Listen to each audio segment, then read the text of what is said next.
Você já recebeu uma mensagem de um veterinário perguntando sobre um resultado de exame que você fez? Assim, ei doutor, eu recebi um paciente seu aqui e eu queria tirar algumas dúvidas em relação ao laudo que você fez.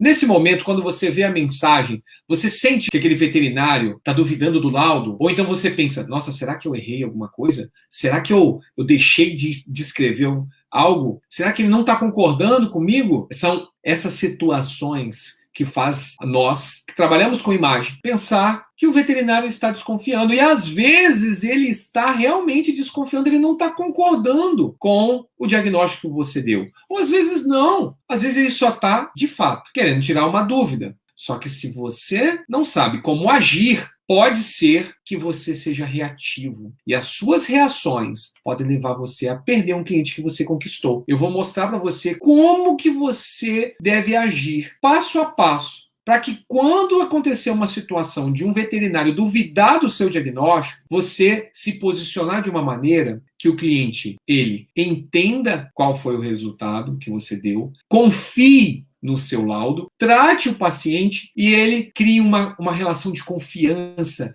de fidelidade com você e continue te indicando exame, para você aumentar o seu número de exames e também aumentar o seu faturamento. É comum o veterinário clínico, ele está o dia inteiro lidando com os pacientes dele, pede exames complementares, faz uma anamnese, usa a semiologia, todo o conhecimento que ele tem, porque ele precisa saber o que tratar. O que eu vou tratar? De que maneira eu vou tratar esse paciente para recuperar a vida dele? Acima de tudo, porque o nosso paciente, nós fazemos exames de ultrassom e de raio-x, de tomografia, de eco, de eletro, de hemograma, de citologia, de biópsia, com um único objetivo. Nós precisamos descobrir o que o paciente tem para o tratamento ser eficaz, preciso, direcionado e ele ser curado. Qualquer situação que aconteça, que comprometa essa precisão, ela não pode ser negociada. Por que eu estou começando falando sobre isso? Porque essa é a essência, é a base da imagem.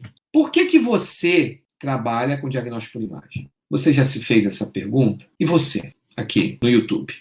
Por que você trabalha com diagnóstico por imagem? E a base está aqui, a essência. Tudo é uma vida. Nesse processo, os clínicos precisam entrar com tratamento, eles precisam tomar decisões se eles vão fazer uma cirurgia, se eles vão tratar conservativo, se eles não vão fazer nada, se eles vão entrar somente com uma terapia de suporte, se vai internar, se precisa fazer. Ele precisa tomar decisões. E as decisões são tomadas em cima de diagnósticos. E esses diagnósticos, muitas vezes, existem várias suspeitas. Quando o paciente chega, imagina um paciente chegando vomitando. Quais são as possibilidades que existem dos motivos que esse paciente está vomitando? São N possibilidades. Aí o clínico entra e faz aquela triagem e determina quais exames fazer para chegar ao mais próximo diagnóstico possível, ok? Se dentro desse processo ele pede um exame, por exemplo, de ultrassom, e quando ele recebe o laudo, ele fica de fato com uma dúvida. O que ele vai fazer? Ele vai precisar tirar essa dúvida, ele vai precisar conversar, ele vai precisar trocar ideia do caso com o profissional que fez aquele exame. Ou seja,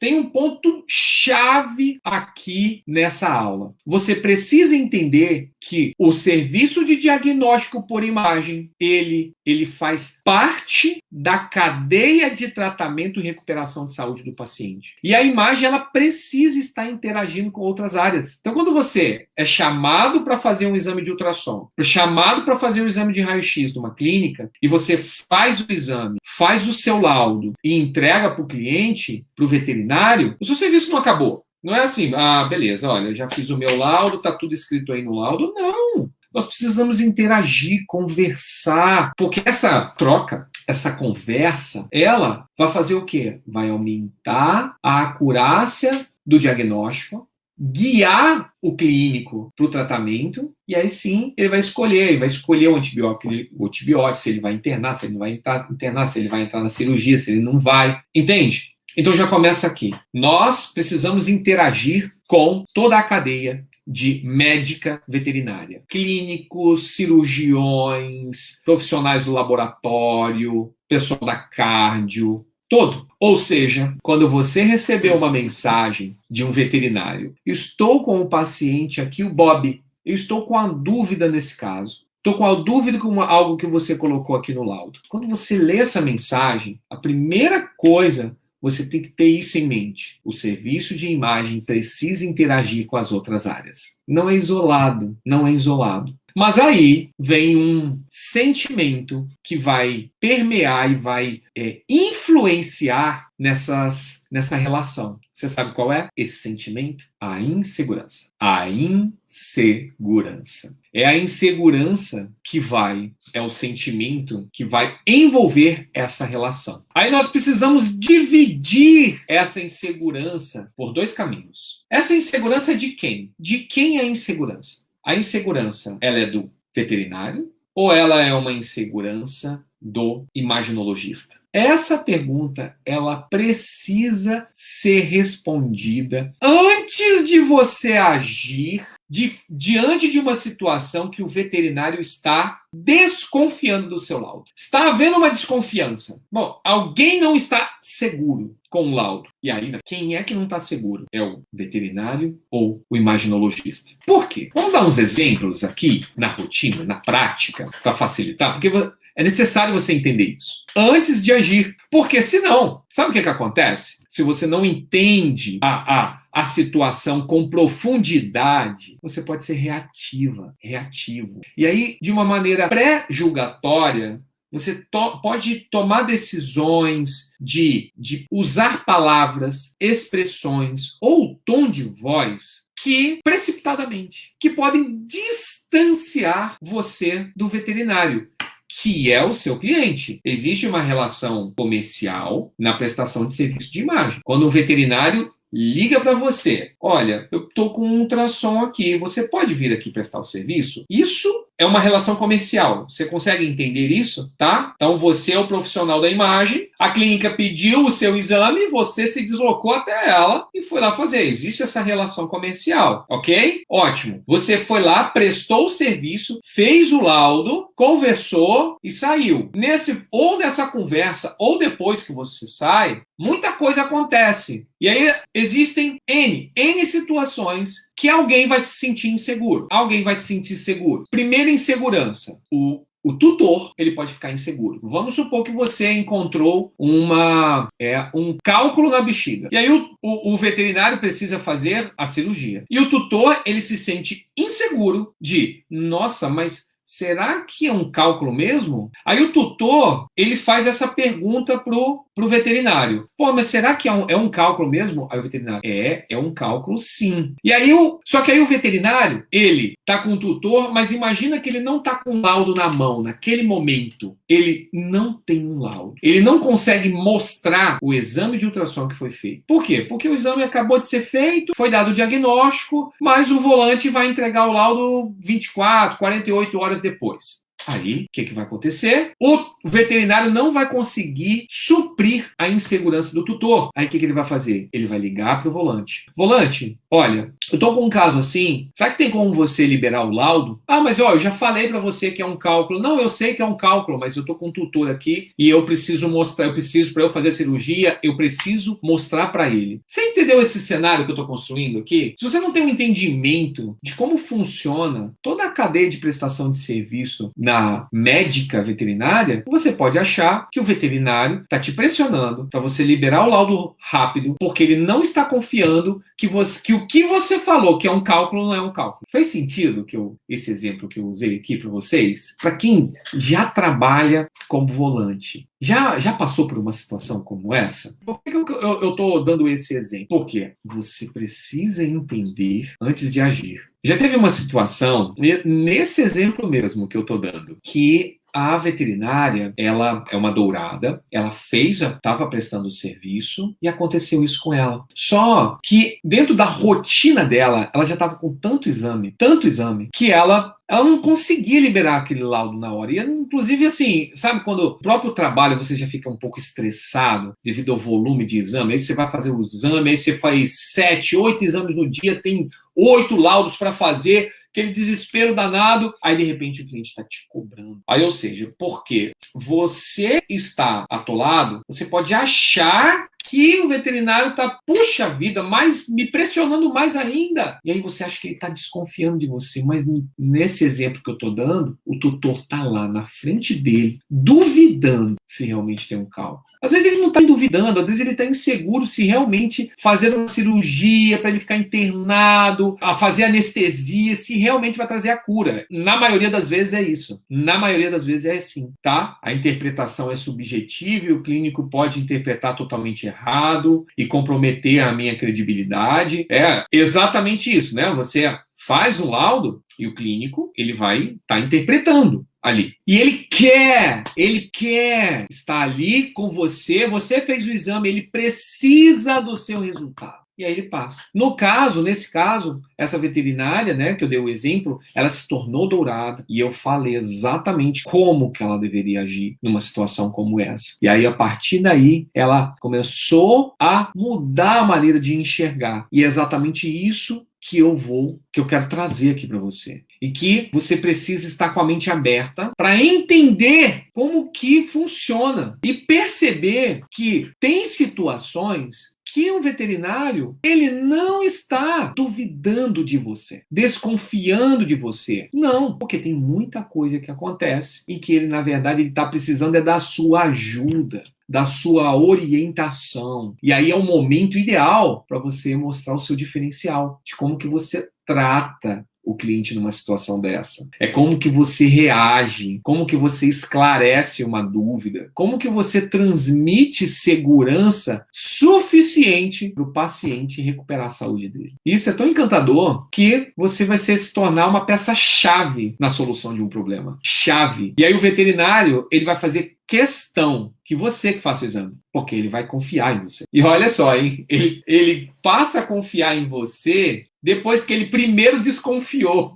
Parece estranho isso que eu estou dizendo, né? Mas é. Agora, existe um outro exemplo onde a insegurança está relacionado com o veterinário. E é um caso que o volante, ele vive constantemente. Ele precisa administrar isso. Ó, eu preciso perguntar isso aqui para vocês. Você faz exames de plantão com frequência? Quando você vai numa clínica e solicitar um plantão, qual que é o nível de consciência e de experiência da maioria dos plantonistas? Eu não vou generalizar, tá bom? Não são todos, mas é a maioria dos plantonistas que você faz o exame. Né? Eles são muito experientes ou geralmente eles são pouco experientes? É uma pergunta importante que eu estou fazendo. Por que eu estou trazendo esse alerta? Os plantonistas, na maioria das vezes, são veterinários com menos experiência, pois é uma das principais portas de entradas para o mercado de trabalho. Às vezes é um profissional que tem pouco tempo de formado, terminou uma pós-graduação recente e vê como uma porta de entrada no mercado o plantão de uma clínica, de um hospital. Só que na maioria das vezes, esses plantonistas, eles são literalmente jogados para atender, sem nenhum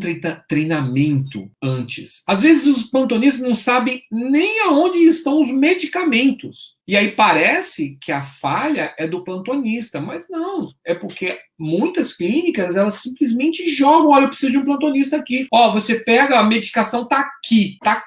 Não explica exatamente quais os procedimentos que devem ser feitos, como fazer. Aí imagina, um plantonista, tem pouco tempo de formado, chega numa clínica, não sabe exatamente onde estão as coisas, o material. E aí chega, e os casos de plantão, geralmente, são grandes pepinos. E aí é uma loucura. Por quê? Porque o plantão tem profissionais inexperientes, mas com pepinos que precisam ter experiência para ter habilidade de conduzir. O que acontece? os plantonistas se sentem inseguros. Se os plantonistas eles estão inseguros, eles precisam o quê? Usar muito o serviço de imagem. Então, na maioria das vezes, eles pedem o exame de imagem à torta e à direito. Basta o tutor querer pagar que eles vão lá e pedem. E quando eles pedem, eles estão inseguros. E às vezes ele pode entrar numa série de questionamentos para você que você pode interpretar que ele está desconfiando do seu resultado. Onde, na verdade, não. Na verdade, ele está se sentindo tão inseguro ali que ele vê como a imagem,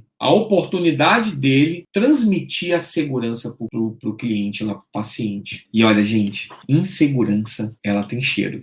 Os tutores, eles percebem quando um veterinário está inseguro. Eles percebem. É o jeito de falar, o jeito de se posicionar, é a comunicação, é o padrão de comunicação, tá bom?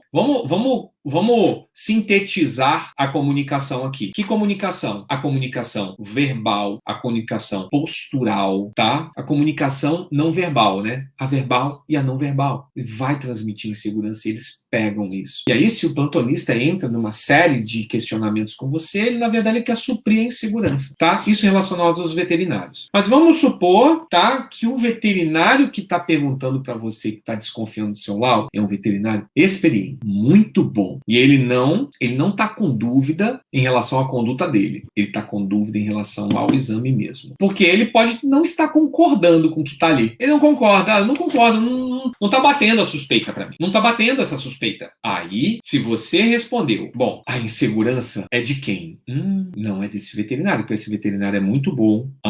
Olha, será que a insegurança ela é minha? Porque se você tem insegurança técnica, tá? A insegurança ali de fazer exame mesmo, tá um paciente com um corpo estranho e você está inseguro se o que você está vendo é um corpo estranho mesmo ou não é um corpo estranho, se ele está obstruído de fato ou não está obstruído, o que vai acontecer? Você vai transmitir insegurança e o clínico, que é mais experiente e está desconfiando do laudo, ele pode não concordar ou então te pressionar. E aí, né? Olha só, isso que você está vendo é um corpo estranho mesmo? Eu vou operar ou não vou operar? Percebe como é que está relacionado à segurança? Se você está seguro daquilo que você viu, você vai agir. E eu vou falar como você agir. Mas eu quero que você entenda a situação. Você está analisando. Você recebeu uma mensagem no celular. Ou então o veterinário está conversando assim com você, tete a tete. E você está percebendo que ali está havendo uma desconfiança. E você está fazendo uma análise. Essa desconfiança está relacionada a uma insegurança. A insegurança é de quem? É do veterinário? É do tutor ou é minha? Entende? Criando essa sequência. Não. Olha,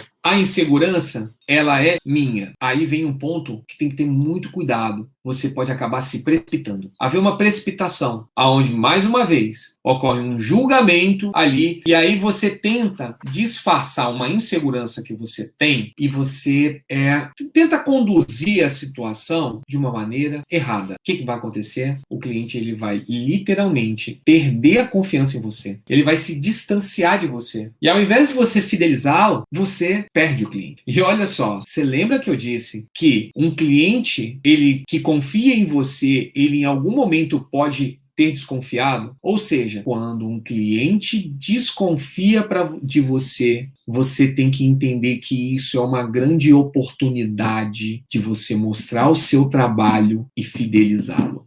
Isso é mindset, isso é mentalidade, e eu gostaria que você anotasse isso em algum lugar. Quando um cliente, vou repetir, quando um cliente duvidar do seu trabalho, você tem uma grande oportunidade de fidelizá-lo, porque você tem uma oportunidade de mostrar para ele tudo que você sabe, tudo que você já adquiriu de conhecimento, a sua especialização que você está fazendo, que você fez, a residência que você fez, a residência que você está fazendo, é ali para mostrar. E o friozinho na barriga que bate quando você está assim achando que errou. Caraca, será que eu errei? O cliente está duvidando de mim, será que eu errei? Aí fez a cirurgia, será que não estava como eu falei?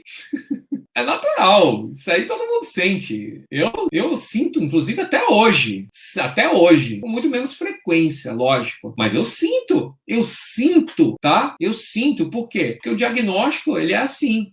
Você quer ver uma situação que você pode induzir a desconfiança do cliente? Eu quero que você preste bastante atenção no que eu vou te dizer agora, tá? Quando você faz um exame, você tem que sempre dar o seu máximo para dar um diagnóstico. O mais próximo do preciso possível. Por que eu estou falando o mais próximo do preciso? Porque é natural existir diagnósticos diferenciais, onde não existe somente uma possibilidade. Existem várias possibilidades.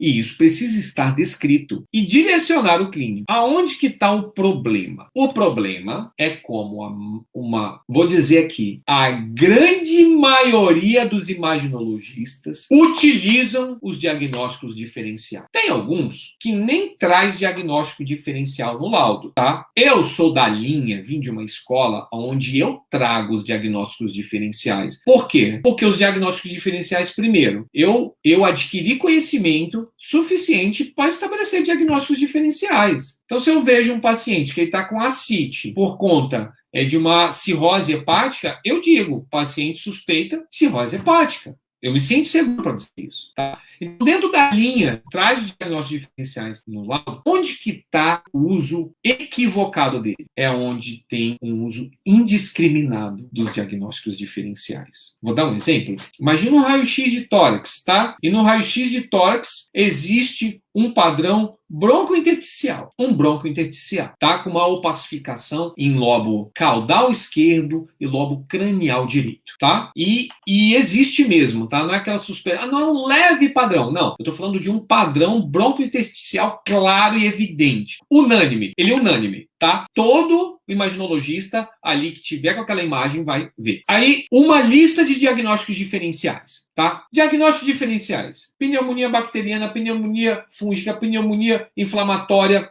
metástase, abscesso. Que assim, sabe, parece que pega do livro todos os possíveis diagnósticos diferenciais de uma maneira indiscriminada, não filtrada, simplesmente colocada no laudo, jogada no laudo. Quando você faz isso, quando a maioria dos imaginologistas fazem isso, isso vai gerar uma desconfiança. Por quê? Porque há tanta possibilidade que o clínico vai olhar e vai falar assim, poxa, assim, eu já estava suspeitando que era uma pneumonia, mas caramba, tem muita coisa aqui. Aí vem o ponto, você é capaz de fazer uma triagem antes. Eu sou capaz de fazer uma triagem antes. Como que faz essa triagem? Simples. Você conversa com o tutor, você conversa com o veterinário, colhe informações, ou seja, o imaginologista, ele precisa também deter de conhecimentos clínicos para determinar os diagnósticos diferenciais. Não é só a gente ficar olhando imagem lá e colocar 1000 possibilidades, porque ao invés de você ajudar o veterinário, você vai estar atrapalhando ele.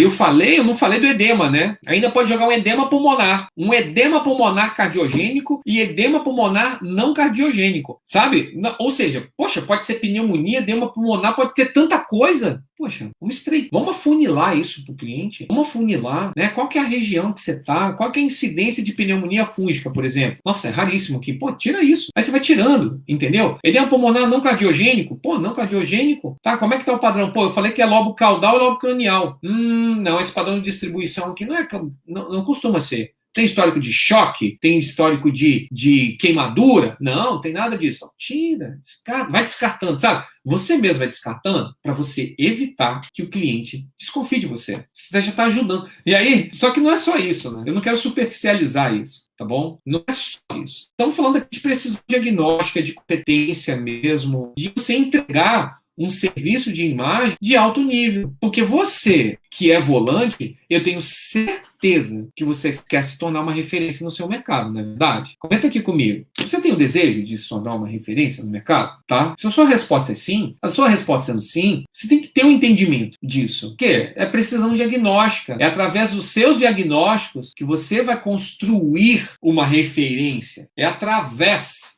disso, entendeu? Constantemente. E na jornada da construção da referência, o bom de ser uma referência é que a referência, ele constantemente recebe indicações de exame e ele consegue entrar dentro das zonas mais valorizadas do mercado e aumentar o faturamento dele. Eu fiz uma pesquisa e eu perguntei eu tive mais de 300 respostas de imaginologistas, de qual que era o maior desejo dele, né? Se o desejo dele estava relacionado a ganhar mais ou se tornar uma referência. E qual que você acha que foi a resposta? Hein? Foi ser uma referência. Né? É inerente do imaginologista, né? É natural, é onde a maioria pensa primeiro no lado profissional, onde quer ser muito bom. E isso é maravilhoso, porque os nossos pacientes vão estar retendo exames de cada vez mais qualidade, tá? E aí todos, quando existe esse padrão de mentalidade, já se sabe que a referência é natural ganhar bem, né? Então uma coisa está linkada com a outra, né? Ganhar também é bom. Agora, beleza. Ó, eu fui com profundidade para você sempre analisar a situação em que é gerada a desconfiança sobre o seu laudo. Então, como agir? Primeiro eu vou te dizer como você não deve agir, tá bom? Como você não deve agir. Anota aí, tá? Anota aí. Ó, tô com papel e caneta aqui, ó. Aqui, ó. Olha, tá? Você não seja reativo. Não julgue a situação antes e não seja reativo. E quando você se deparar com uma situação onde o cliente claramente está desconfiando do seu resultado, não fica sempre na defensiva. Sabe? Na defensiva.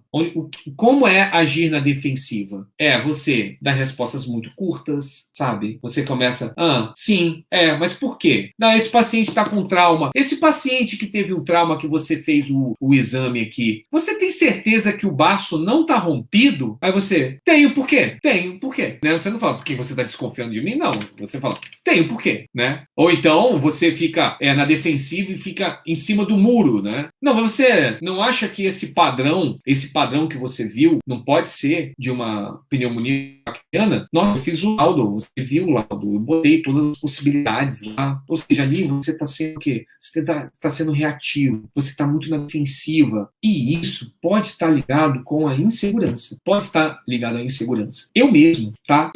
Eu sou muito skin in the game, tá? Para quem me acompanha há mais tempo, sabe que eu digo isso constantemente, que eu sou skin in the game.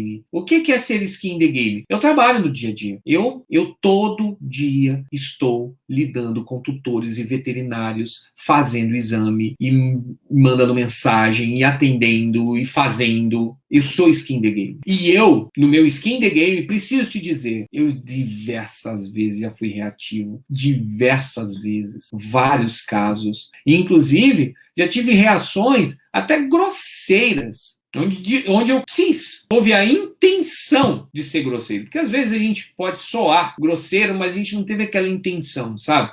Mas sim, grosseiro. Mas por que eu fazia isso? Porque eu era reativo, defensivo demais. Tudo eu achava que estava duvidando de mim. Mas não. Aí até que eu percebi que isso estava relacionado à minha imaturidade. Era falta de maturidade. A maturidade de entender o todo, de entender as situações, de entender por que existe desconfiança e por que aquele veterinário está tendo aquele comportamento, certo ou errado. É sempre analisando a situação, sabe? É sempre analisando cada situação. Não tem como envelopar a ação, tá? Como você vai agir. Você pode envelopar que eu não vou ser reativo. Isso você pode. Agora, como você deve agir, que foi o que eu desenvolvi depois de muita experiência, aprendizado e desenvolvimento de maturidade que 16 anos trabalhando somente com imagem me trouxe. Mais de 100 mil laudos laudados, escritos e mentorados por mim. Tenho 4 centros de imagem, muita experiência, atendo literalmente centenas de milhares de pacientes. E aí você age como? Primeira coisa de tudo, tá? Não fica na defensiva. Analisa a situação. Perceba de quem que é a insegurança. Se a insegurança é do veterinário, o seu papel é passar a segurança para ele. Você vai dar um a mais. Sabe ao entregar o a mais? Sabe, se você está percebendo que tem um elemento clínico ali importante que o próprio clínico não está enxergando, você conecta os seus achados o que você trouxe no laudo, aquele sintoma clínico, e mostra, olha, isso que eu achei associado a isso, você não acha que de fato é uma cirrose? É uma pneumonia? Realmente está aparecendo, né? Eu vi que o hemograma está assim, está assado. Você pode trazer sempre essa questão, inclusive, do questionamento. Sabe, olha, eu vi isso, olha, o que eu achei, o que eu encontrei. Olha, eu encontrei um corpo estranho, assim, assim, assado. E esse paciente estava vomitando, né? Ele está vomitando, certo? Beleza. Mas eu faço a cirurgia ou não faço a cirurgia? Bom, você vai usar a sua parte técnica. Você vai fazer a sua parte técnica. Bom, existia sinal de ilho mecânico ou ilho paralítico? Não, tinha ilho mecânico, uma obstrução total. Não, você está seguro, olha, pode entrar na cirurgia. É engraçado, eu lembrei de um caso agora, não era de ilho não, mas é de corpo estranho, um corpo estranho esofágico. Olha o histórico, tá? O paciente era um pincher, ele foi para um churrasco, depois do churrasco, ele começou a vomitar, alimento e água, e sentir muita dor fazendo engasgos. Olha o histórico. A veterinária encaminhou para fazer o raio-x, pediu o raio-x para mim, e eu fiz o raio-x e achei um corpo estranho esofágico caudal à base cardíaca. Ou seja, ele já tinha passado da entrada do tórax, ele já tinha passado da base cardíaca ali na carina e já estava caudal. O que aconteceu? O cirurgião, ele foi fazer a cirurgia e no meio da cirurgia, ele não encontrou o corpo estranho. Só que naquele momento, o cirurgião, ao invés dele me ligar para perguntar, olha, eu não estou achando o corpo estranho, ele simplesmente disse, aqui não tem corpo estranho. Ou seja, olha só, ele falhou feio, porque ele não se comunicou. Lembra, no início da live já falei, a cadeia médica veterinária, nós médicos veterinários, precisamos nos relacionar com as outras áreas. Não me ligou, fechou o paciente e pediu para repetir o raio-x, porque lá não tinha corpo estranho desse jeito. Nesse caso, é um caso muito sério. Por quê? Porque isso pode custar a vida de um paciente. Aí sabe o que aconteceu? Ele veio fazer, eu pedi o exame de novo. Fiz o raio-x novamente e o corpo estranho estava lá. E o que aconteceu? O cirurgião, ele entrou poucos centímetros cranial ao corpo estranho. Sabemos que tirar um corpo estranho esofágico, né, por uma cirurgia torácica, é de fato um pepino, é um problemão. O cirurgião, ele precisa ter experiência para fazer isso, né? Ele tem que ter uma boa capacitação técnica, né? O que aconteceu? Mandamos de novo. Só que nesse caso, eu fui o quê? Eu entrei em contato, falei, cirurgião, o corpo estranho está aí, pode confiar, ele está lá. Por que você não explorou mais durante a cirurgia? Por que você não explorou mais? Faz a cirurgia novamente e tira. Ele está exatamente nesse ponto, nesse espaço, nesse ponto.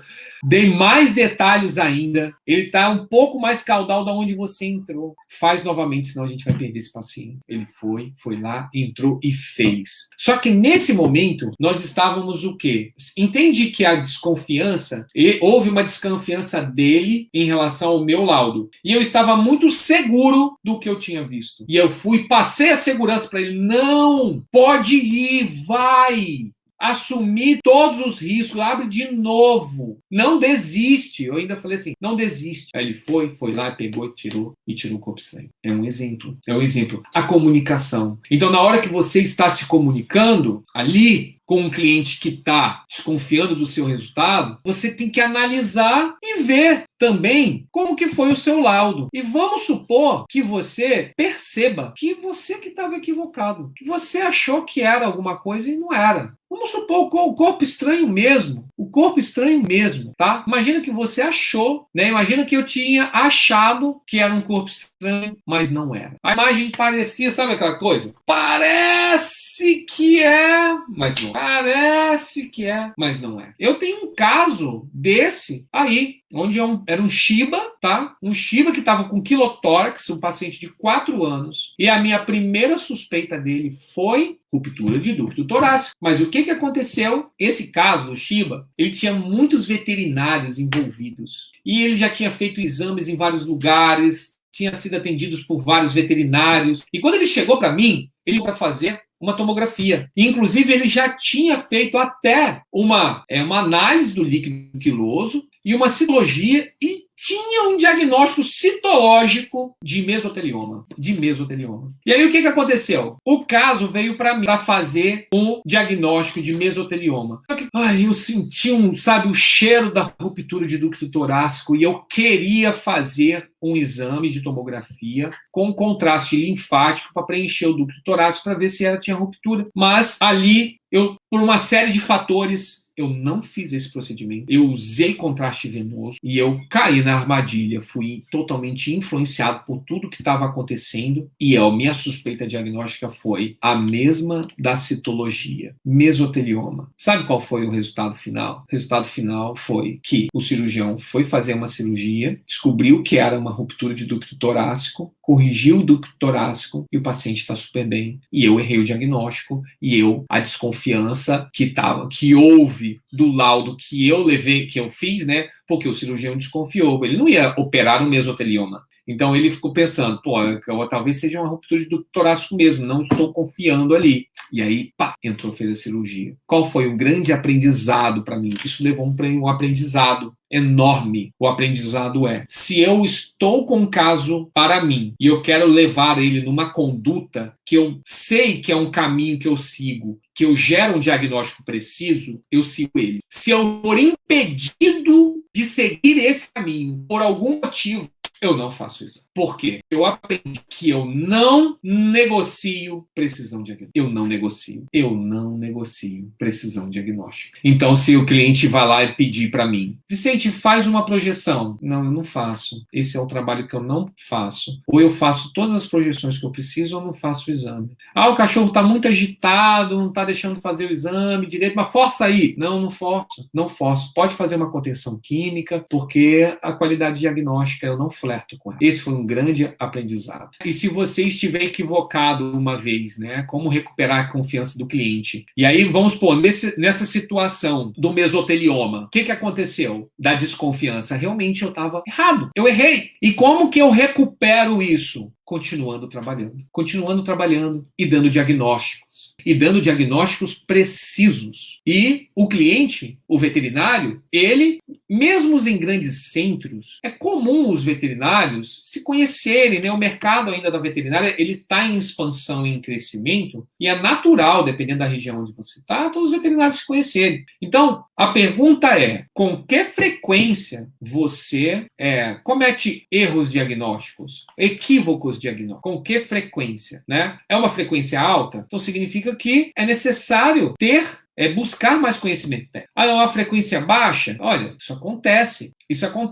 Aí lembra dos diagnósticos diferenciais? Né? Qual que foi o meu erro? Eu não quis trazer muitos diagnósticos diferenciais, mas também eu quis fechar demais. Não dei outras alternativas diferenciais. O que eu não sugiro é que você traga, 10 diagnósticos diferenciais. Mas é natural haver 2, 3 diagnósticos diferenciais. E trazer isso. E é natural, eu pensei em mesotelioma, por quê? Porque o quilo, ele traz reatividade mediastinal. O quilo torácico, ele vai trazer reatividade mediastinal, tanto mediastino cranial, caudal. É natural os linfonodos ficarem reativos, é natural. E dependendo de como que está o exame ele fica muito parecido. Se você estiver fazendo um T-FAST e de repente você viu os linfonodos lá aumentados, você pode achar que aquilo era uma neoplasia, mas na verdade era a reatividade. Faltou diferenciais para mim. E você vai conquistar a partir dos seus resultados que você vai continuar. Por quê? Você não vai desistir de trabalhar, você vai continuar trabalhando. Você tem que entender que você precisa trabalhar com isso. Agora, vamos supor, eu quero trazer o último cenário. O cenário aonde, independente de qual é o caso,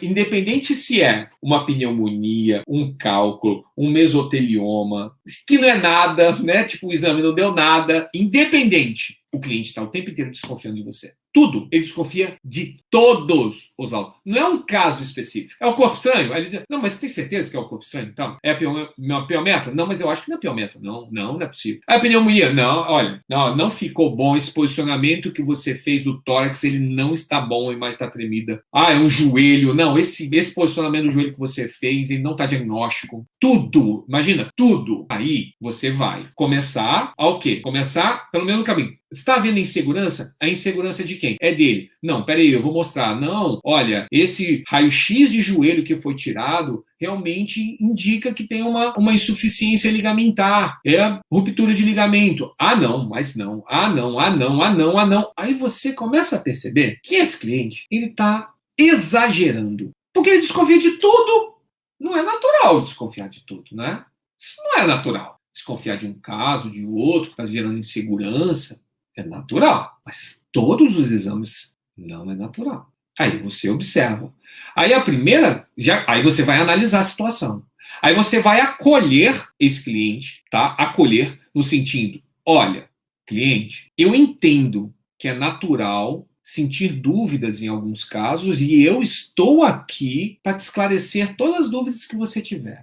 Só que eu estou percebendo que todos os exames que eu faço, você tem dúvida. E a maneira com que você fala essa dúvida parece que está desconfiando do meu resultado. Você desconfia dos meus resultados, de todos os resultados? Você pode perguntar para o cliente. E eu estou te falando isso porque eu fiz e faço isso. Quando eu percebo que está fora do natural. Só que é dessa forma que eu estou conversando aqui, falando. E não de uma forma diferente. É assim, mas você está desconfiando de todos os exames que eu faço? Poxa, assim não dá, pelo amor de Deus. Pô, o que é isso? Não é assim, tá? Não é assim. É você expor, é você colocar na mesa o que está acontecendo. Olha, eu estou percebendo que todos os casos simples e casos mais raros, a forma com que você está falando parece literalmente que você não confia no meu diagnóstico. Onde que está o problema? Está na forma com que eu descrevo? Está na conclusão? Tá? Onde que está? Inicie uma conversa aberta com o cliente. Pode ser que nesse momento o cliente exponha para você uma coisa que você nem imaginava. Olha, não sabe o que é? Porque teve uma vez, aí pode ser que o cliente ele conte para você um caso. Ah, teve uma vez que aconteceu isso.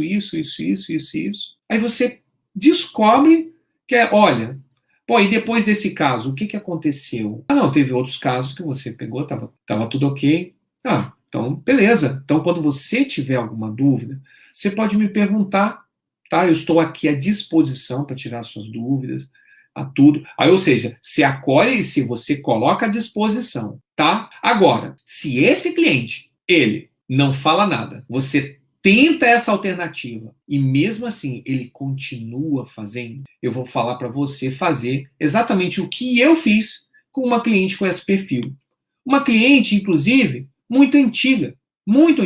E essa cliente, eu percebi que todo o exame que eu fazia lá, todo o exame, ela desconfiava. Quando eu saquei que até uma piometra começou a dar problema no resultado, eu pensei comigo. Eu falei assim, eu quero continuar prestando serviço para essa veterinária que não acredita no meu trabalho, está o tempo inteiro fazendo um questionamento que não é para agregar valor ao caso, mas é sim para mostrar que não confia no meu resultado. Isso me gera desgaste, isso me gera desânimo, isso me desmotiva, isso me desvaloriza. Resumindo, eu fui colocando tudo numa balança. Sabe? Faz bem para mim? Não. Faz assim, né? Faz bem ou faz mal? Ah, faz mal. Ah, faz mal. Aí a gangorra ficou assim, né? Faz mal e faz bem. Se tá me fazendo tão mal, por que eu vou continuar prestando o serviço? Aí sabe o que eu fiz? Eu simplesmente demiti essa cliente. Vicente, como que você demitiu essa cliente? Simples. Vicente, você pode vir aqui fazer um exame? Ah, eu tô sem horário, eu tô com paciente, eu tô com minha agenda cheia. Ela, tá bom, vou ver aqui o que eu faço. Ligou uma, ligou duas, ligou três. Ou seja, como é uma prestação de serviço, eu indisponibilizei lugar na agenda para atender essa clínica específica. Eu tomei essa decisão. Mas antes de agir assim, eu tentei conversar, eu acolhi, eu falei que isso estava acontecendo, trouxe a discussão, a conversa, o diálogo, me comuniquei. Por quê? Porque eu queria ter certeza daquela atitude. Eu queria ter certeza que demitir essa cliente ia me trazer mais vantagem do que desvantagem. Porque é natural a gente se apegar ao cliente, né? A gente se apega.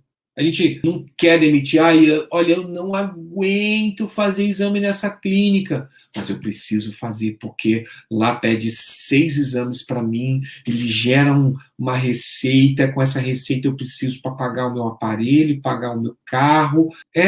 Eu sinto isso. Só que coloca numa balança. Coloca numa balança. Persistir o atendimento para esse local pode gerar muito desvalorização. Muito. Mas eu queria só que você tem que terminar essa aula com você entendendo toda uma análise prévia antes de demitir esse cliente, porque senão você vai chegar amanhã no mercado e vai começar a demitir todos os clientes que você se sente incomodado. Não é isso.